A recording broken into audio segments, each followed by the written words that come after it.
It's time to talk sports. It's Hacksaw's Headlines, a panorama of the world of sports, stories, comments, and opinions. Now, here's iconic sports talk show host Lee Hacksaw Hamilton and co-host John Riley. Who wants to talk sports on a Monday? We do, you do. From the Dixieline Lumber and Home Center studios in San Diego, we welcome you to a special Monday night bonus podcast, Hacksaw's Headlines, brought to you by Dixieline Lumber and Home Centers. 9 locations to serve you in San Diego. You've got projects, they've got materials, you want ideas, they can help you. Dixieline Lumber. We are broadcasting from San Diego. My co-host from left field, John Riley, is at the Rocky Mountain National Park in Colorado on a road trip. He is joining us from up there. We're doing this podcast with our fingers crossed that our connectivity stays together. John Riley, good evening. Coming off a great sports weekend. Unbelievable amount of stories to talk about tonight. Can you believe we're going to yell at people in the evening rather than at 1:30 in the afternoon? How you doing? I'm doing great. This is Hacksaw at Night, the night show. Let's kick it off. Here we go. Yeah, we're going lots of different directions. Because we're on the road, because we're doing this on live stream, tonight we're not going to be able to do fans forum or social media. But stay with us for topics on the table. Reserve your opinions, write them down, because we'll be back on Thursday night with another 8 p.m. show, and we'll talk more about that. But tonight, just hot topics on the table because we just don't have the logistics to pull off fans forum this evening. John, let's get started. We're going a lot of different directions. Just a couple of reminders. If you like sports, please check my website. I write on it every day of the week, leehacksawhamilton.com. When you go there, there's an orange box right on the homepage. Fill that out.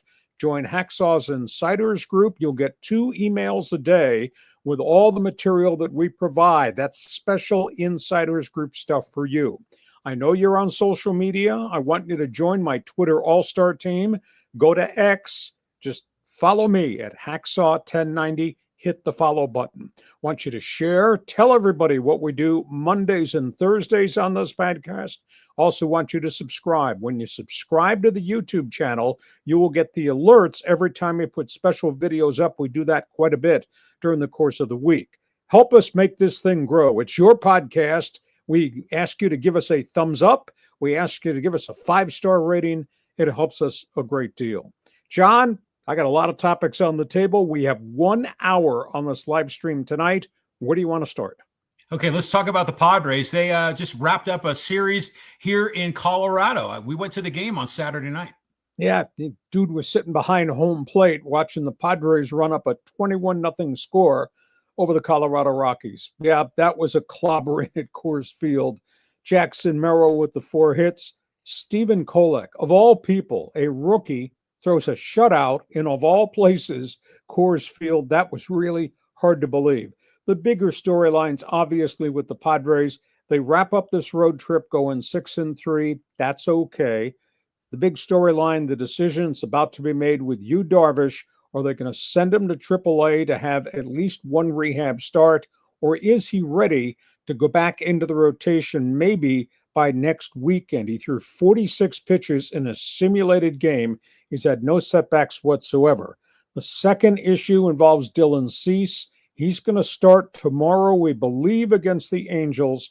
Cease has been doing long tours with no problems, through 1 bullpen, no problems with the forearm. I guess you got to hold your breath there with that situation.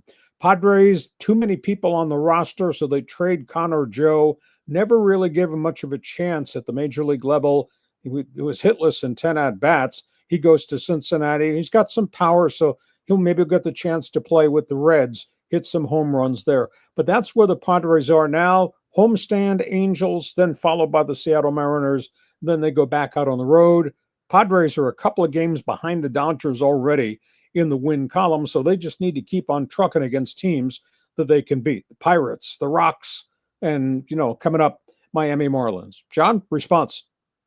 We were there Saturday at COORS Field, and what a spectacular stadium that is. And it's down there integrated in Denver. They got like all the bars and restaurants, kind of like the Gaslamp Quarter and Petco. So it was a great experience. The Colorado fans were wonderful.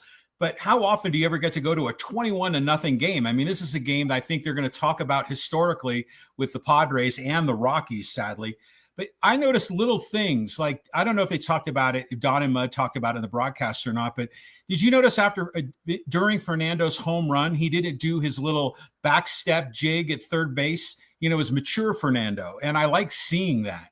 But that bomb that Sheets hit up into the second deck and right field was unbelievable, and so great to see Kolek. And at the end of the game, when the outfielders come in and the infielders, everybody gave him a big hug. I mean, that was a big moment for Kolek. Yeah, it was amazing for a rookie to do that and to throw a shutout in that joint. That's amazing. Now, the next day did not work out very well for Nick Pivetta. He kind of got banged around, and what he throws does not work in the thin air. I didn't realize it till I went back and checked today.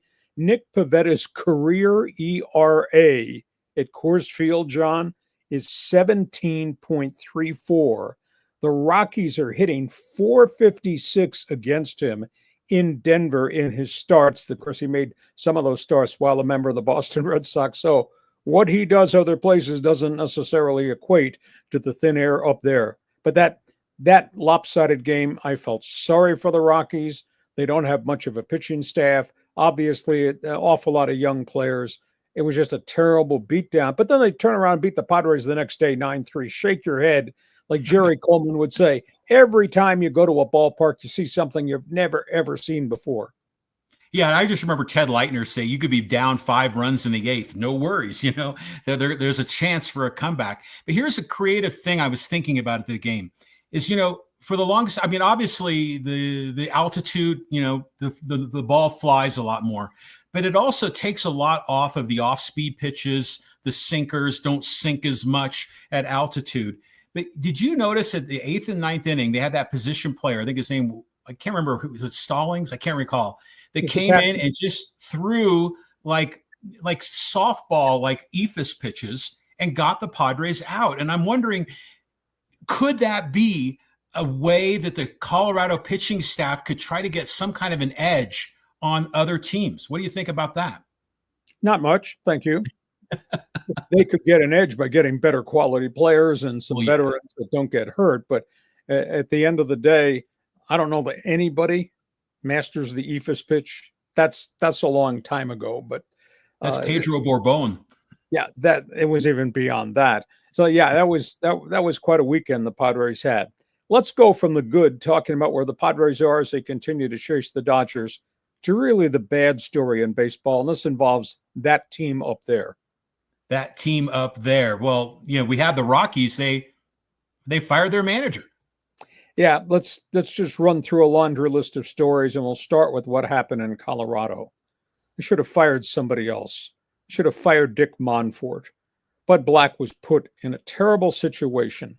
At the end of the day, management is the one that has made all these decisions. Management, Monfort, management, Bill Schmidt, the general manager. They're the ones that gave the enormous contract to an injury-prone Chris Bryant, who just had back surgery and is probably done for the year. He's been hurt, been on the disabled list 9 times. That's an ownership decision. Bud Black paid for it by getting fired. They're the ones that let the ace of their pitching staff, John Gray, go in free agency. He wound up going to the Texas Rangers. That was a management decision, yet the manager is the one that got fired. This is a team that lost 4 starting pitchers with elbow or shoulder surgeries. Hardly any of them have come back to be the norm of what they were before they got hurt. That's bad luck. But yet, by the same token, the manager got fired because he did not have a pitching staff. Bud Black did not trade Nolan Arenado. Bud Black did not ask Charlie Blackmon to step aside and retire as his contract was coming up for renewal. There's so many responsibilities here that were out of the manager's reign of decision, and yet Bud Black got fired. I felt terrible for him watching that debacle on Saturday. They should fire Dick Monfort. And you and I have talked in the past. Low-budget team, revenue-sharing team, low payroll team, in a market that at one time drew 4 million fans when they had really good players. And by the way, Bud Black did not trade Nolan Arenado. That was a Monfort decision too, driven by economics. So at the end of the day, Bud really got a bad deal here. So he comes back to San Diego. I don't know whether he'll ever get back and manage ever again. Maybe he'll revert back to what he had done before, which is work for somebody in the front office, or maybe he just retires. But I just hated to see it end up the absolute way it did. Now that's item one on Colorado. Item two, same storyline, transfer to the Eastern time zone. Pittsburgh fired their manager, Derek Shelton. They have had no success. This is as bad a situation under Bob Nutting in Pittsburgh as it is with Monfort in Colorado. Low budget, don't invest in big-time players. Yeah, they got a few young guys. They've wasted a lot of free agent money, etc. At the end of the day, what's wrong in Pittsburgh is the owner, Bob Nutting. And by the way, those were his fans on opening day who serenaded him after the national anthem. Sell the team. And it goes on and on and on. And they've got the worst record, second worst record in the National League to the Rockies. And that's just a bad situation there in Pittsburgh. Third topic, Boston. They gave this guy $312 million. Talking about Ralph Devers, third baseman. No doubt, really fine player. But they asked him to move because this team improved itself by going and get Alex Bregman. And he balked about it. And they asked him to become a DH, so he went to DH. Now, just a week ago, they lost Tristan Cassis, their bright young power-hitting first baseman for the year, with the ruptured patella tendon in the knee running the bases. They asked Ralph Devers to go to first base, and he blew his lid. And then he held a press conference, and he criticized the general manager.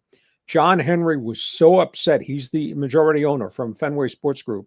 He flew out on the road, and he met with Devers, and he met with the general manager, and they met with the manager, and they met with Devers. And they told him, and they discussed with him, culture of the franchise, responsibility of being a player, values of the franchise, and the history of the Red Sox at Fenway Park, and honesty. Now, Devers is still the designated hitter, has not gone to first base, but you're paying this guy, he's the highest paid player there, you're paying this, and he acts like this in a time of need? My goodness. What a terrible, terrible setback that is. Dodgers, they're in first place. Dodgers, these pitching woes, John, just continue to mount up. They sent Blake Snell to see a specialist today. Report is not back yet. They don't know why this left shoulder's not healed at all. He tried to throw again at the end of the week before the weekend, and the inflammation is still there, and this is after they gave him the plasma injection. There's something technically, mechanically wrong in Blake Snell's left shoulder, and it looks like he's eons away from being able to pick up a baseball.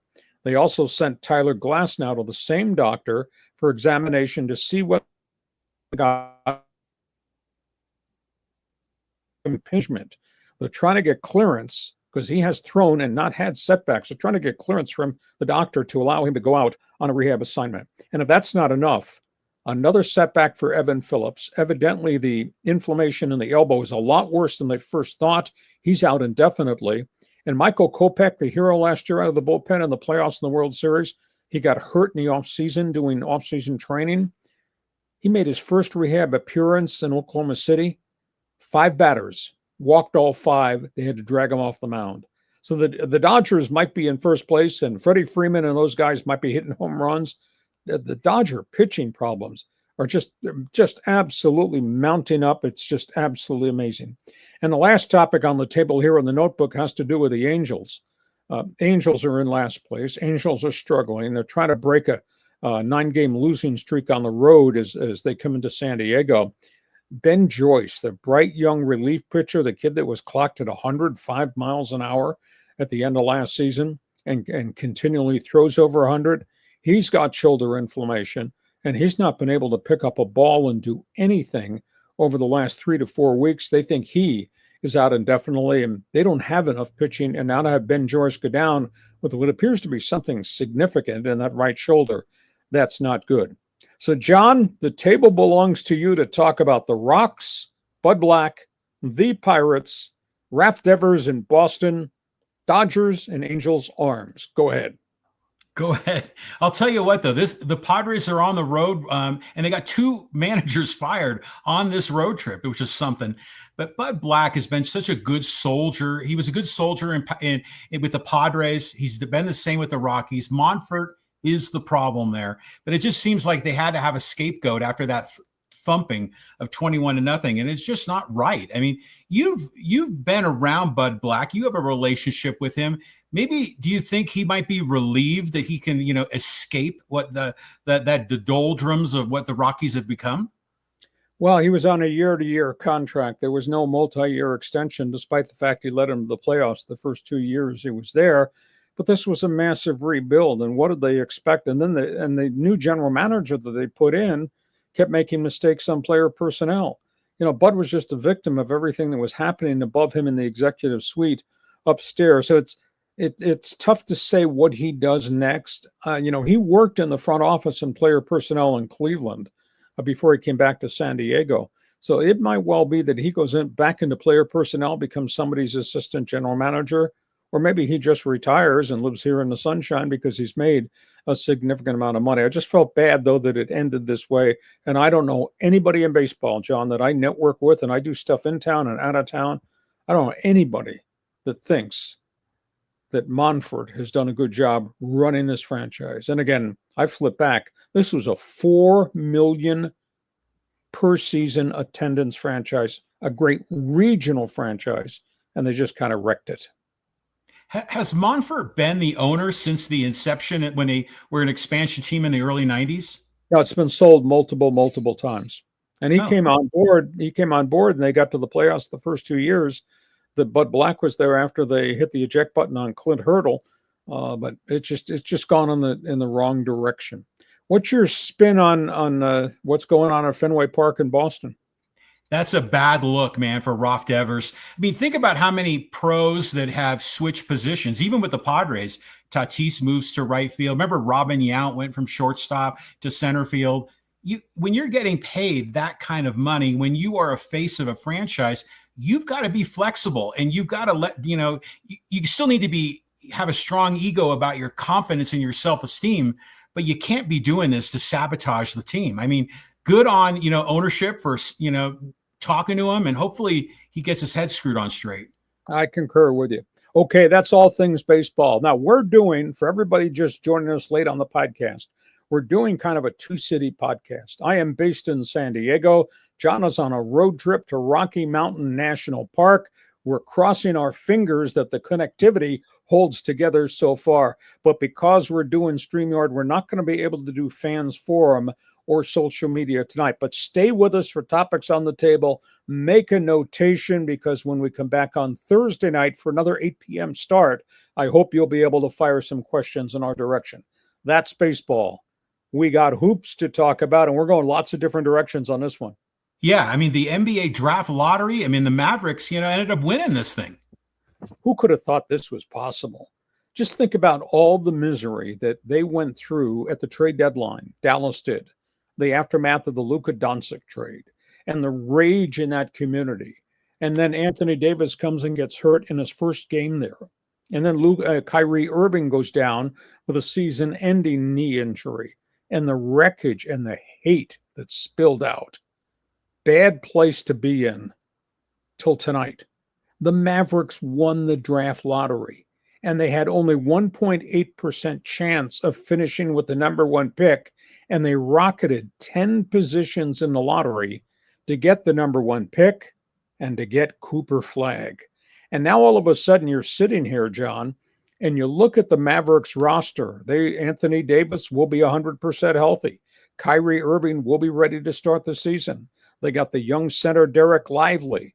They've got, obviously, the big defensive center, Daniel Gafford. All of a sudden, Dallas looks like a very, very different NBA basketball team. They get Cooper Flagg. That is absolutely amazing. San Antonio, and you and I have talked in the past that they were building, and they had stockpiled draft picks. And, 2 years ago, they got Wembanyama from France. Last year, they got Stephon Castle. And all of a sudden, this thing was coming together, even with what happened to Coach Greg Popovich having to retire because of the stroke.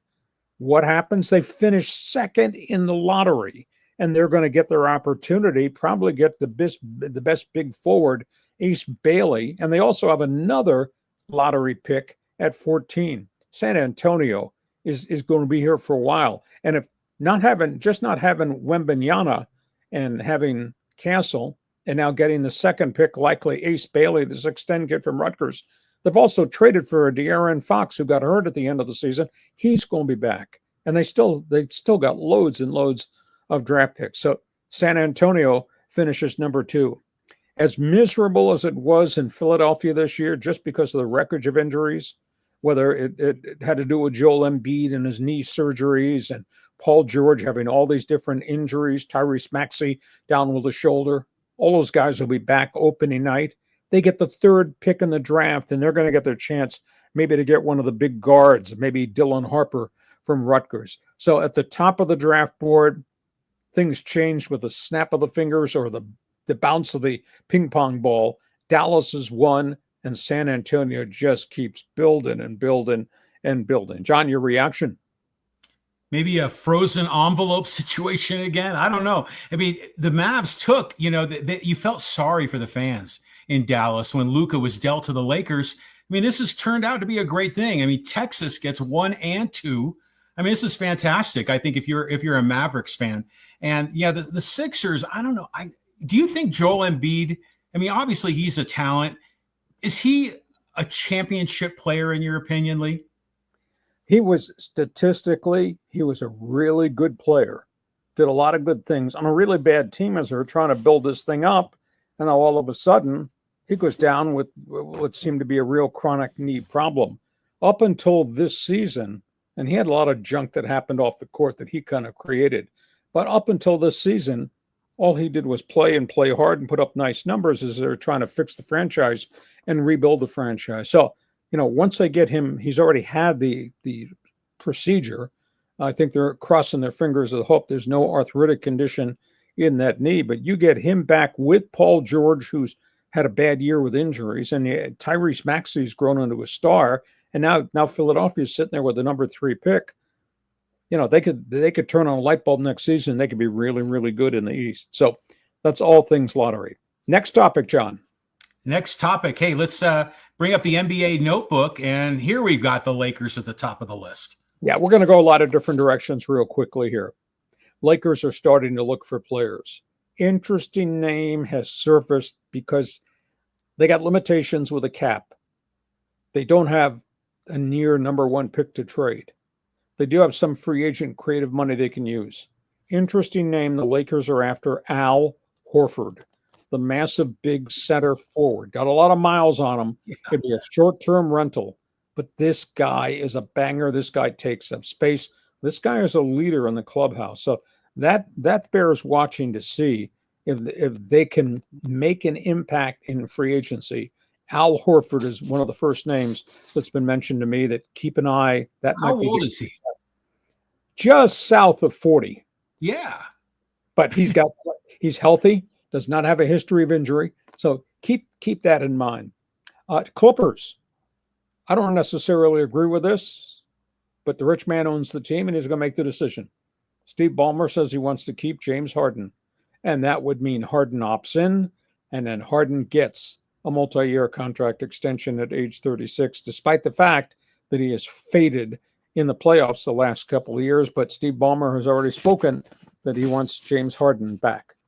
Golden State, it's a real ugly story. Now they're fighting for their lives here against in this playoff series with Minnesota, and that thing's become a rock fight. But Draymond Green's having a real tough time. He's having a tough time with the referees. He gets 2 more technical fouls. He's going to get suspended from the playoffs because he's already got 5. Draymond Green plays on the edge. Draymond Green sometimes plays dirty. Draymond Green is always in your face. But he got into it with the fans, and the fans started screaming at him, "Quit being an angry black man." And that kind of hit a hot button, and Draymond Green was not real happy with that whole story. Steve Kerr's got to calm him down because they really need him because Steph Curry still has this hamstring injury, so keep an eye on that. New York Knicks. This is amazing. The Knickerbockers, who just kind of pried their way in at the end of the playoffs. The Knickerbockers are one game away from sending the defending champion Boston Celtics on vacation. The Knicks beat the Celtics again tonight. You know, in the first two games up in Boston, New York wiped out 20-point deficits, came from behind, and won both those games in Boston. Boston came back and punched him in the mouth in game 3. Tonight, the Knicks were down 14, roared back at the Garden, and buried him in the fourth quarter. And on top of it, Jason Tatum, the superstar center, big man, Boston, had to be carried off the floor with a leg or a possible foot injury in the fourth quarter. The Knickerbockers, of all people, are about to eliminate the defending champion. And if Boston doesn't have Tatum, and I don't think he will because he could not walk, they put him in a wheelchair to take him off the floor. Boston could be dead in the water. So that is a shocker. There's another shocker story, and it's got to do nothing more than injuries. Cleveland, which had 64 wins in the East, they're about to get knocked out of the playoffs too. They're down 3-1 to Indiana. Donovan Mitchell has now been hurt twice in this series. I don't see how Cleveland is able to survive. Denver, please explain to me what's going on with the Joker. They look fatigued. They don't look right at all. They're a little bit nicked up. But Jokic, 7 for 25, 8 for 25, his last two starts. He's getting banged all over the place. It's a big issue, but he just does not look right. And of course, the young Oklahoma City team wants to push the tempo, push the pace up the floor. Denver is in big trouble in that playoff series. And the last team in the notebook, they're not in the playoffs. Miami Heat.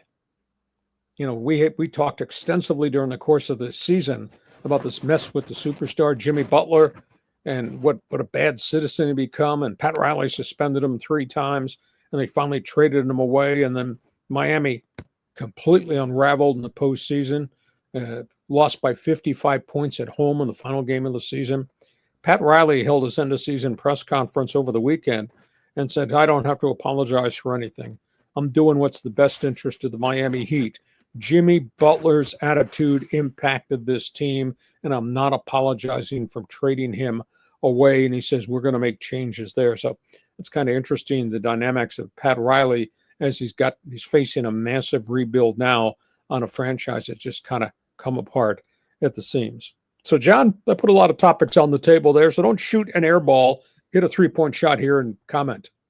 Yeah, so, you know, we're here in Colorado, and there's a lot of Nuggets hysteria going on around here, and they're the lead off on the local news. And by the way, the local news here in Denver, the Nuggets are the #1 story. The Broncos are the #2 story, their training camp, and they didn't even talk about the Rockies after that 21-0 thumping.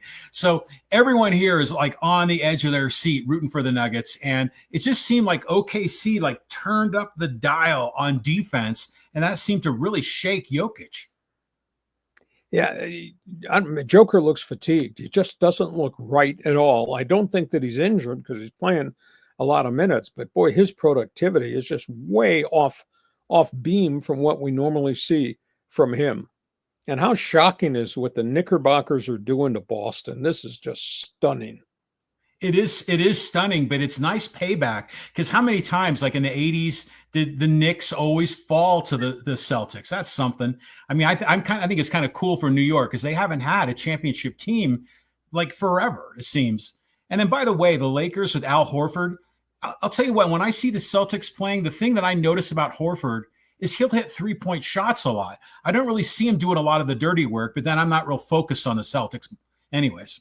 Well, we don't get to see the Celtics a ton, but he does board. He does kind of take up space in the paint. So we'll see. Boston, you know, it's a sidebar story to that. Boston's got severe salary cap luxury tax problems with the new ownership, and that they're going to have to move some people off the roster. Horford probably is not going to be able to come back there just because of the dollar value. One last basketball note. You want to talk a little college hoops here? Yeah, let's talk about San Diego State. Big decisions coming. Yeah, it started today. The NBA draft camp in Chicago started today. Miles Bird's on the clock. What is he going to do? Miles Berg has not really spoken very much. He gave one interview. It was to the UT, and he indicated he was going to go right down to the deadline of May 28th to make his decision. Does he stay in the draft or does he come back to the Aztecs? This week is the Chicago draft camp. There's 75 players there. He made the invite list.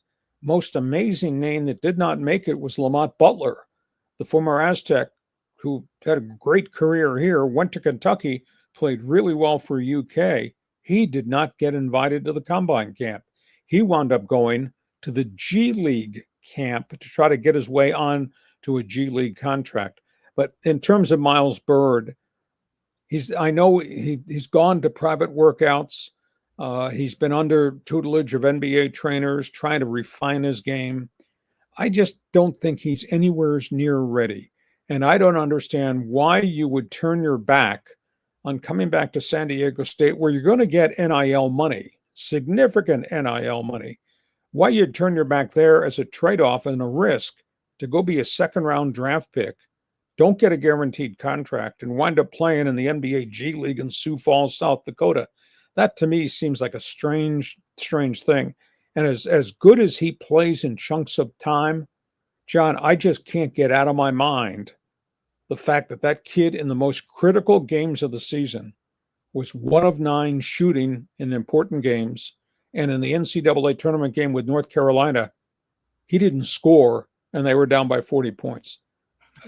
He's listening to too many people getting, I think, bad advice. Much better served to come back here, polish his game, and maybe be a first-round pick rather than be in the G League next season. Or am I overreacting? Your turn. No, that's fair. Those are fair comments about him. But 15 years ago, I thought Kawhi Leonard should have stuck around another year. He ended up getting picked, 15th, I think, in the first round, halfway in the first round. So Miles Bird has the skills, has the talent. You're right. I think he could use a little bit more development. But if he is going to be a first round pick, and I've seen some mock drafts with him at the bottom of the first round, you got to take that. I mean, that's guaranteed money. That's an opportunity for him. If you're a second round pick, I don't know about that. And as far as Lamont Butler's going, I heard that he did really well in the G League camp, but how do I say this? People have been saying that a lot of the members of NBA rosters at one time or another have been on G League teams. Some said it was as many as 50%. I don't know. Is that true? Now that sounds way too high. The bottom end of the roster, yeah. Guys 10, 11, 12, those are guys that are on and off rosters, guys that go to the G League back, they're on two-way contracts, etc. But I went through the draft list today, and I'll tell you, there are so many athletes, and Lamont Butler is not equal to some of the athletes that are on that draft list. So I could see guys getting pushed to the back end of the second round, and that means a non-guaranteed contract, and all likelihood you're going to wind up in the G League. Okay, that's news and notes. That's what we're covering right now through the first half of this podcast. And again, we're doing a two-city podcast. I'm in San Diego on a Monday night. John Riley is at the Rocky Mountain National Park, somewhere out there, Colorado and Wyoming. We're keeping our fingers crossed so we can get through this without getting disconnected. Connectivity is a big problem when we're abroad, but we're getting this thing done. But because we're doing a live stream at night with connectivity issues, we can't do Fans Forum tonight, so we'll just issue you a rain check. And maybe John will throw a $5 bill on for everybody who tries to get on Fans Forum, a rain check with some money. But we hope when we come back on Thursday night at 8 p.m., we'll be able to add Fans Forum back into the equation. We get to halftime. This podcast is brought to you by Dixieline Lumber and Home Centers, 9 locations to serve you in San Diego. John was on the road traveling on Saturday. John, in my driveway Saturday, it was 107 degrees. 107 here in Rancho Bernardo. Now, it was brutal outside. I think the thermometer might have said 98. Inside in my house, it was 75 because I locked everything up, pulled the blinds, but I had doors and windows from Dixieline. That's why my house was so cool. Doors and windows, that's just one of the things that Dixieline does. Your turn to talk about what you like about Dixieline. It's funny. You showed me the photo of your dashboard temperature gauge. It was 107 in your car in the driveway. Unbelievable. Yeah. Our friends at Dixieline are terrific. And the doors and windows they make are top notch, or the ones, excuse me, that they represent for some of the top manufacturers, like Milgard and La Cantina, a lot of great window offerings. And to your point, Lee, those windows not only make your house so much quieter inside, but it also preserves a lot of the cooling and the heat inside, so you're not running your air conditioning or your heating as much, so it saves you money in the end. But our friends at Dixieline are terrific. By the way, I'm here in a you would love this, especially since you're always talking about bookcases. I mean, I'm in this lodge in the Rocky Mountain National Park. And what is the city here? It's called Estes Park. And it's a beautiful, fantastic bed and breakfast. And I don't know if you could see here, but look at the wood in here. I mean, this is fantastic. And this is just in the lobby where I am. And so you talk about lumber and wood. I'm surrounded by it here in Colorado, and it's just fantastic. And that's what Dixieline is all about. Windows and doors, and in some cases, as John would recommend, hey, I need bookcases for my family room. Dixieline Lumber. Go to Dixieline.com, find out all the things that they have to offer. Just a couple of program notes. We're on a split city live stream broadcast tonight. If you like sports, I invite you to check my website. I write on it every day of the week, LeeHacksawHamilton.com. Read my one man's opinion column that I posted overnight about the Rockies firing of Bud Black. Agree or disagree, don't care. Just want you to read it. But if you like sports, check it. It's there first thing every morning. Want you to join my insiders group. You can do that quite easily by going to the website. There's an orange box right on the homepage. Just fill it out. You get on the email list. You get 2 emails a day from us in addition to what we do with the podcast. Want you to share, want you to subscribe, tell everybody what we do on this podcast Mondays and Thursdays. And when you subscribe to the YouTube channel, you get alerts every time we put new things up. We do put a lot of videos up on the YouTube channel during the course of the week. Give us a thumbs up. That helps us a great deal. Give us a 5-star rating. We'd enjoy that too. That helps us a great deal promote the product. John, we move to the second half of this Monday night, 8 p.m. podcast. Go ahead. Where do you want to go? Okay, we got to talk about the NFL. Lots going on with all these camps. Lee, let's break it down. Yeah, rookie camps everywhere. Let's just talk about the teams or the Chargers. As you know, they're experimenting. I call it a jigsaw puzzle with what they're doing with their offensive line, trying to get the right guys in the right position. The Chargers moved Zion Johnson into center. Really impressed with his tenacity. Obviously a smart dude from Boston College. Looks like he might have the heads up going from the OTA or the rookie camp workouts into the OTAs. They've been very impressed with him. Omarion Hampton did everything they wanted to see in the limited exposure he got in the rookies camp. Obviously, they praised him being a north-south runner. They're very impressed there and catching the ball out of the backfield. That's the headline from the Charger camp. Raider camp. Pete Carroll talks explicitly about Ashton Genty and says he thinks the rookie running back from Boise State has the ability to be a combination of Marshawn Lynch's power and Reggie Bush's explosiveness. Just think about what those two guys are like. And then again, Pete Carroll knows firsthand because he coached the Beast up in Seattle. He coached Reggie Bush at USC. Also, young wide receiver from TCU, the second player they drafted, caught 3 long touchdown passes. Jack Beck. They're pretty impressed with him. He's going to forge more playing time. He gets open, sure hands, and he's got a burst of speed. That's from the Raiders camp. Denver situation. They're praising the second pick they made in the draft. The kid running back by the name of R.J. Harvey. He runs with power, and he caught a lot of balls this past weekend in the Broncos camp. They're really pleased there. And they think with Harvey's addition, with the addition of Evan Ingram, the veteran tight end, they think they're going to add bullets to the gun for Bo Nix to run this offense and do a lot more things offensively. Cleveland. Oh, the spotlight's always about Shedeur Sanders. And Shedeur Sanders saying he won't stop talking. And he likes to be around the media.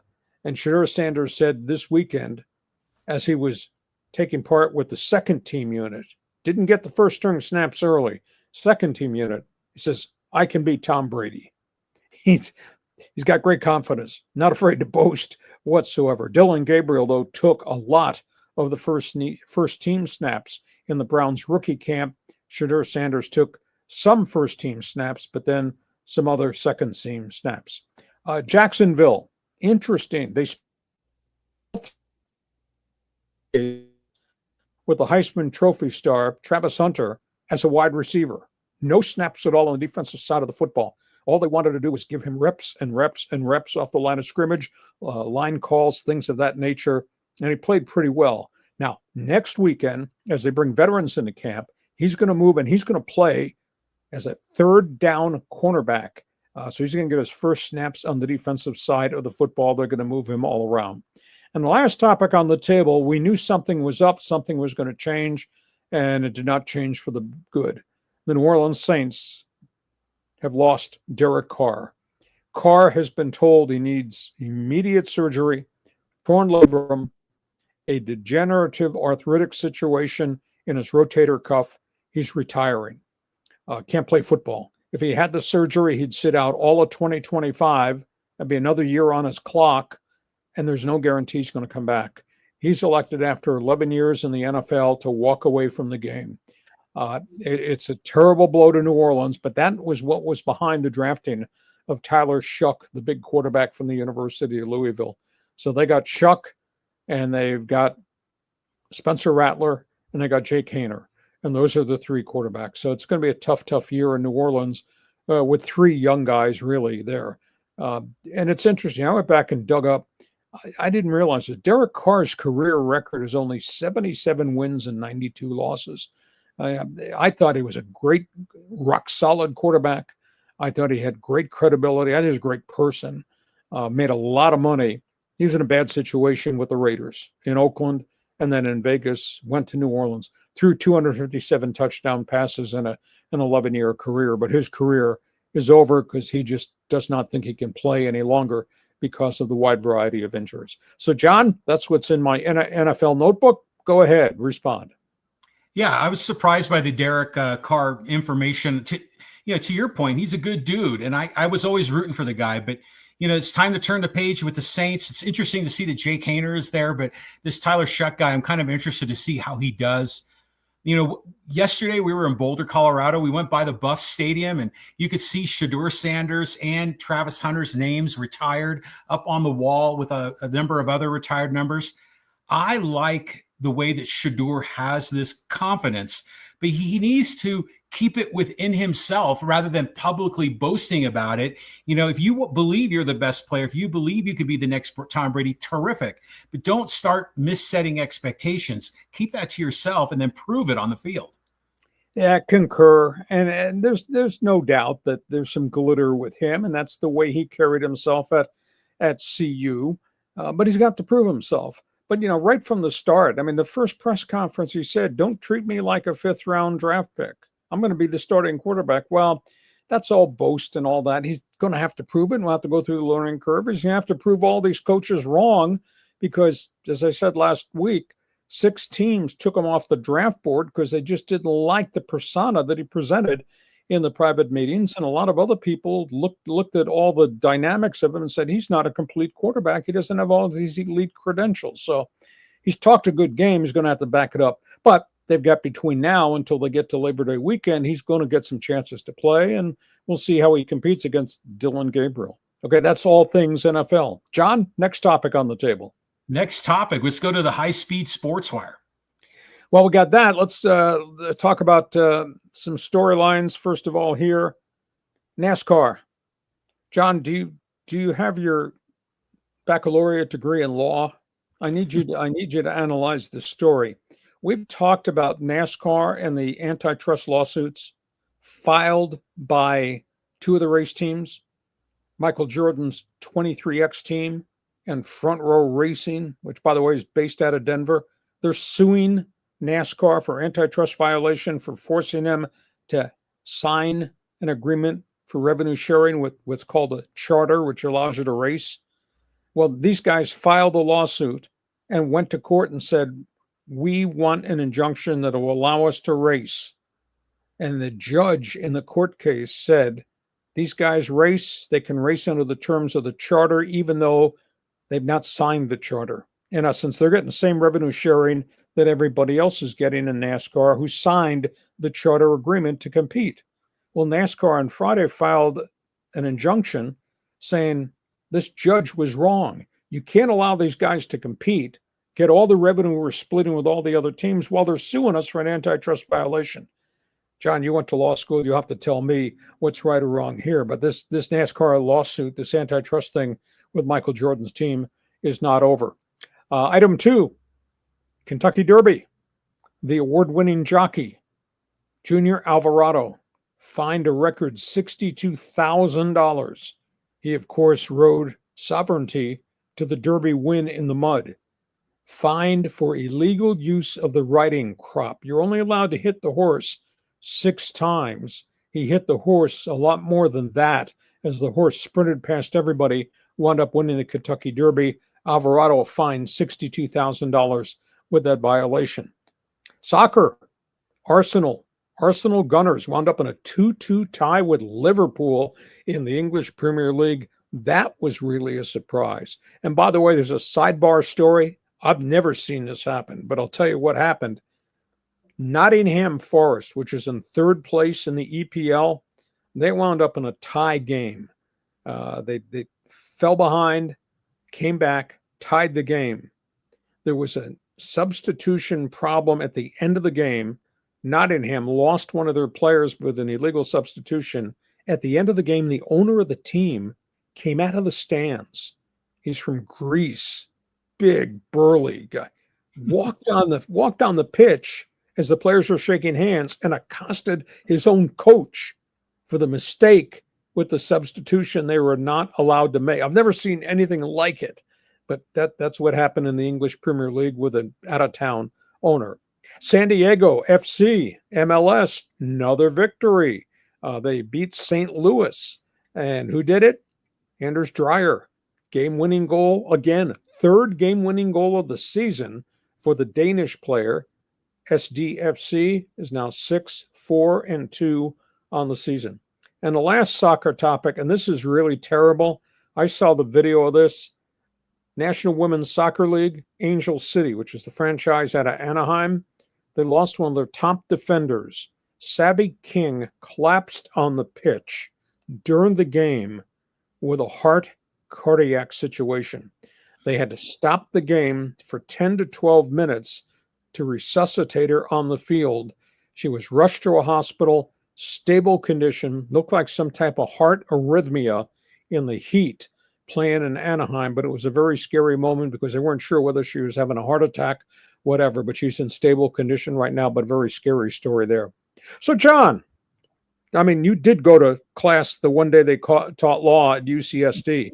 So who's right or who's wrong in this injunction allowing these NASCAR teams that are suing antitrust to still collect the revenue sharing? What do you think?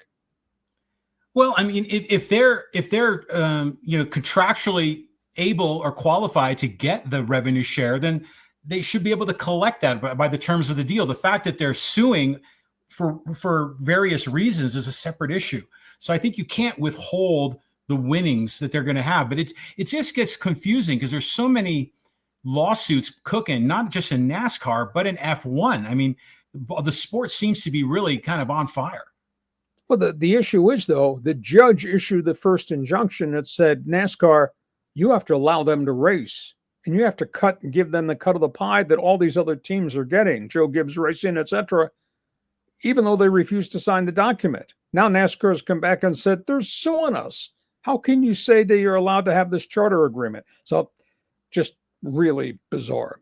Okay, John, last topic on the table. We got some NHL hockey notes. You've got that there?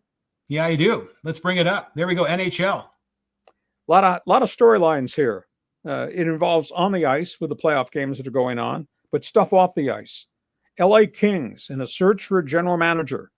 The Kings interviewing Ken Holland, legendary general manager, Detroit Red Wings, Edmonton Oilers. His name has come out of nowhere. All of a sudden, he seems to be maybe the lead candidate. Last week, we talked about super agent Pat Brisson. He elected not to go forward with the interview, is going to stay in the player agent business. Ducks, we talked last week about the hiring of Joe Quenneville and a little bit of blowback that the Ducks were getting after Quenneville was suspended for 3 years by the NHL because of the sexual misconduct case while he was with the Chicago Blackhawks, and what happened above him with a player getting assaulted by a video coach and management not doing anything about it till the player sued the club and won the lawsuit, etc.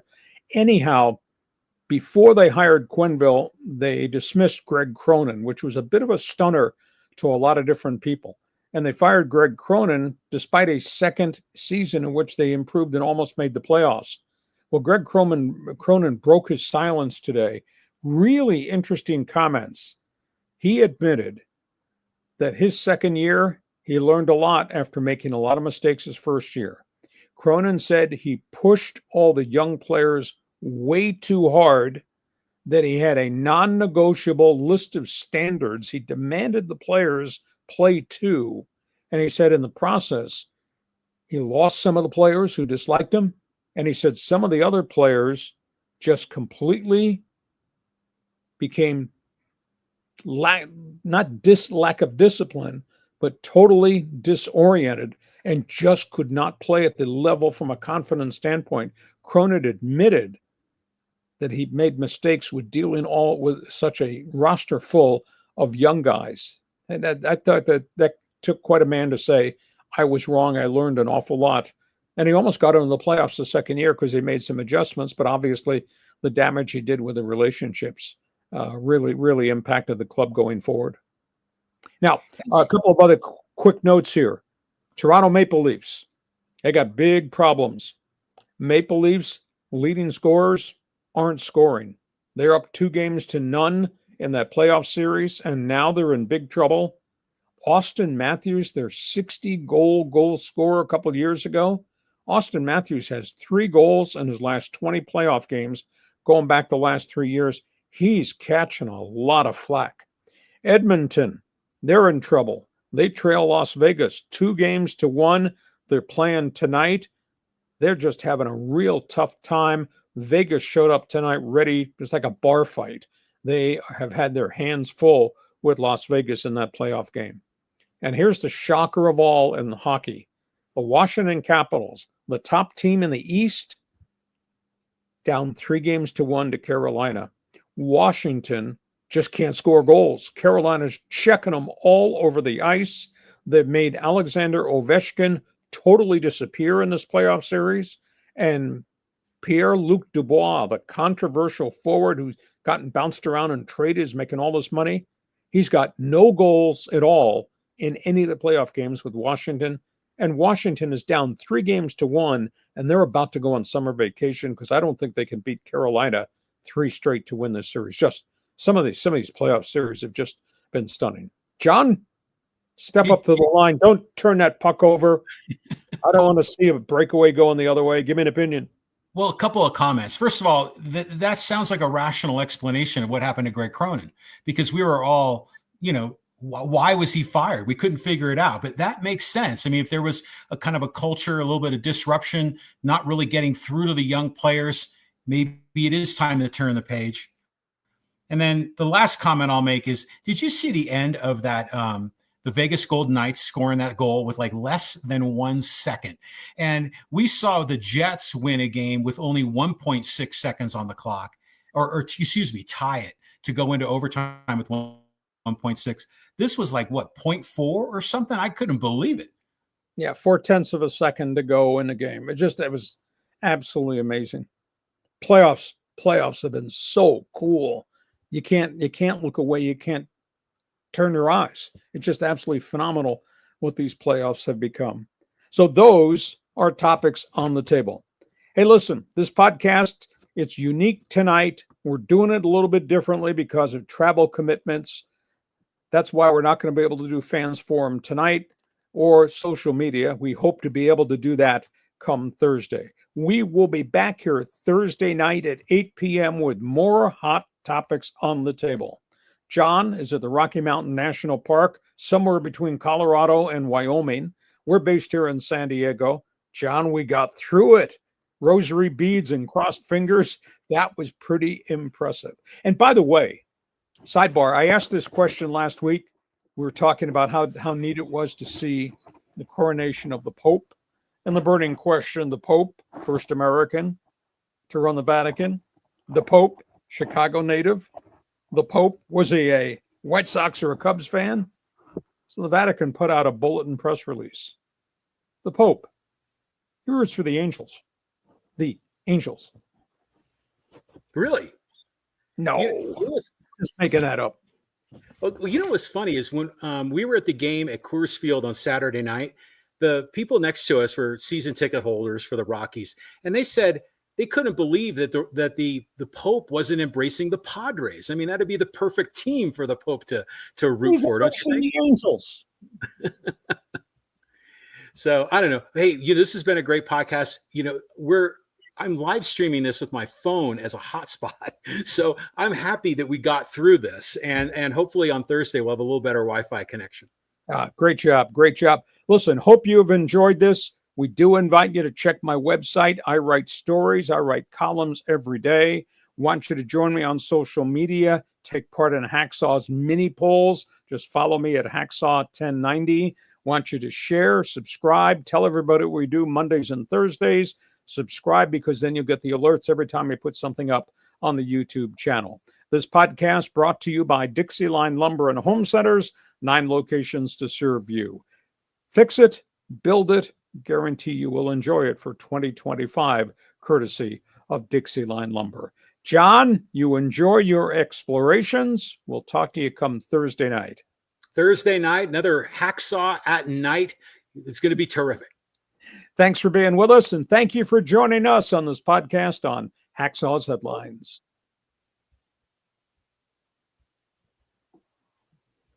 Join us again for Hacksaw's Headlines on YouTube, Facebook, and Twitter. And find the audio version on your favorite podcast apps.